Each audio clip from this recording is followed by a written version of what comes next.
Evening and welcome to a brand new series of Inside Out. Tonight, how have recent terror attacks affected the way that we live our lives?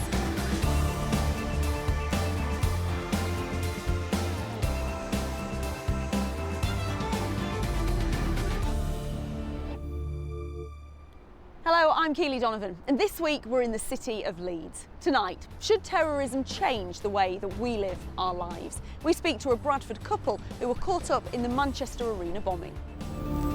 He'd been reported by members of his own family, and yet he was free to walk around and walk into that arena and let that bomb off. And we follow the progress of a woman who was injured in the attack and find out how she's doing now. There must have been somebody watching over me that night because there's no other explanation for me surviving. And later in the programme, we celebrate 50 years of the Leeds West Indian Carnival.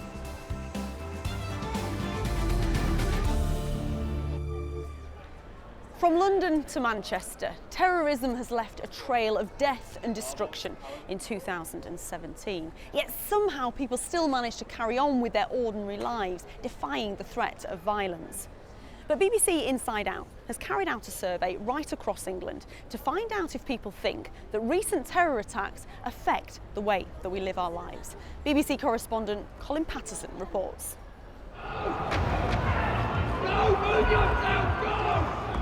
Terror strikes the heart of London. Before the night was over, the police knew they were dealing with an attack by a suicide bomber. This time, the Muslim community was the target. This is Manchester Arena. I live just down the road, and as the BBC's entertainment correspondent, I've been here a lot. But on May the 22nd, I ended up having to report on a very, very different type of story. 3 months since that bomb here at Manchester Arena, daily life seems normal. But is that how people are really feeling? Is it even reasonable to expect normality after this year's terror attacks? The attack on Manchester Arena was absolutely shocking, out of the blue, but for many people, they had been wondering if something like this was going to happen. And at this time, it was just Manchester's turn. There are literally thousands of stories from that night in Manchester. This is just one. Kim and Phil Dick from Bradford were in the arena foyer to collect their daughter and granddaughter from the Ariana Grande concert when Salman Abedi blew himself up only a few yards from where they were standing. Horrendous, wasn't it? I saw the flash and was knocked backwards and jumped up. I jumped up through pain, but I thought it had gone off in the arena, even though I'd seen a flash. Yeah, initially we thought it had gone off in the arena and that we were just on the periphery. And we heard all the screaming, people screaming and running out. In the chaos, a badly injured girl stumbled into Kim's arms. He just said, "I'm going to go look for the girls," and he turned, and as you said that, that's when the girl was just staggering all over, burnt, and on her own. And I just said, "Oh my gosh, Bill," and I grabbed her and said, "I've got to look after her." She was in a bad way. Yeah, she could hardly walk. She was stumbling, bleeding from her arm and her mouth and her leg, and all her hair was burnt. And I just grabbed her because I thought she was going to fall. She had a little plastic bag over her arm, didn't she? Merchandise bag was just burnt into melted her hair. into her hair. And every time I tried to lift her up, she was in so much pain. I knew she had broken bones. Amid the gruesome scene, a phone call assured them that their loved ones were safe, but knowing that their family survived uninjured when others didn't has been hard to deal with. There are some guilt feelings, really, I suppose, because the only reason that we are here is because those people in front of us took it. Yeah. How have you two been since? I went down to London a couple of weeks ago on my own, and it was very busy. And then I saw one person with a backpack. Everybody that had a backpack, I'm thinking, have they got a bomb in there? Have they got a bomb in there? And I just started having a real panic attack. These barriers were erected after this year's terrorist attacks on bridges in London. The idea they would stop cars from being able to mount the pavement, making pedestrians much safer. The terrorist attacks in London are far from a new thing. The first bomb in the London Underground was 1883. Yet somehow the recent attacks do feel different. We wanted to know if people think that the terror threat is greater in 2017 than in the past.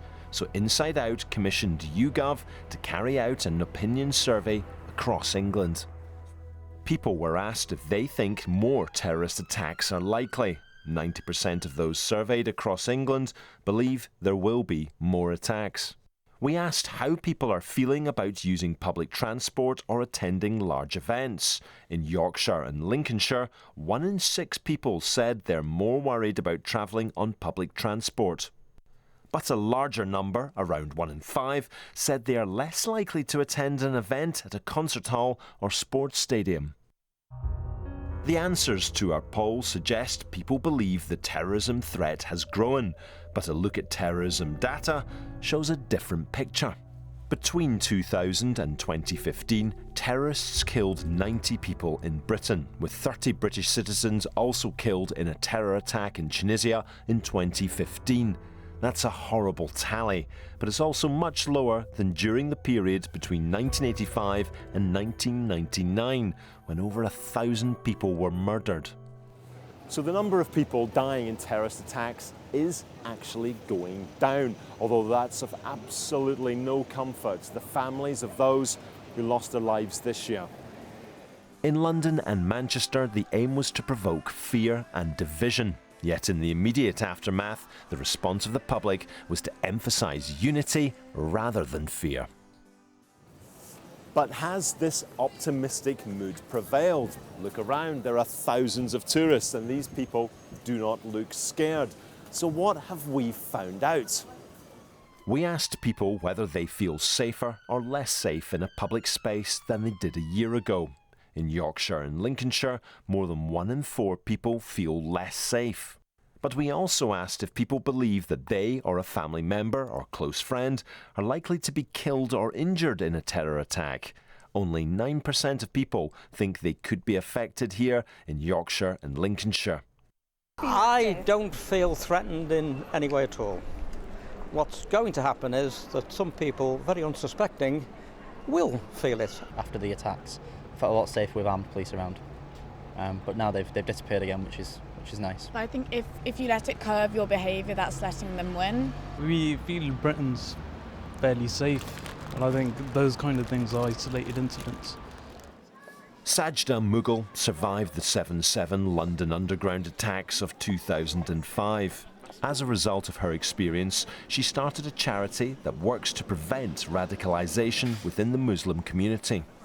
I remember having to take my blazer off and cover my face because the smoke was so thick that it was choking you. At some points this year, it's just felt relentless. Terrorist attack after terrorist attack. How difficult has that been for you? Each time an attack happens, I relive the experience.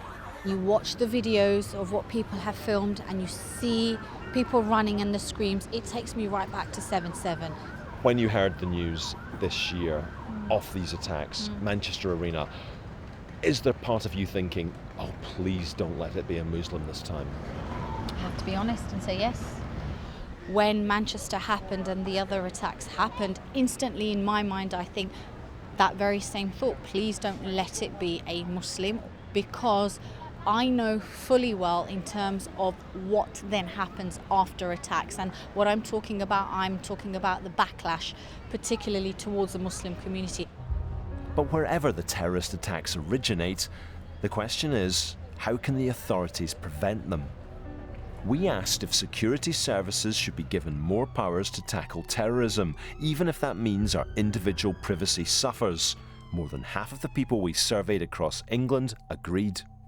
They know who a lot of these people are. The guy who was the bomber at the arena, he'd been reported by members of his own family, and yet he was free to walk around and walk into that arena and let that bomb off.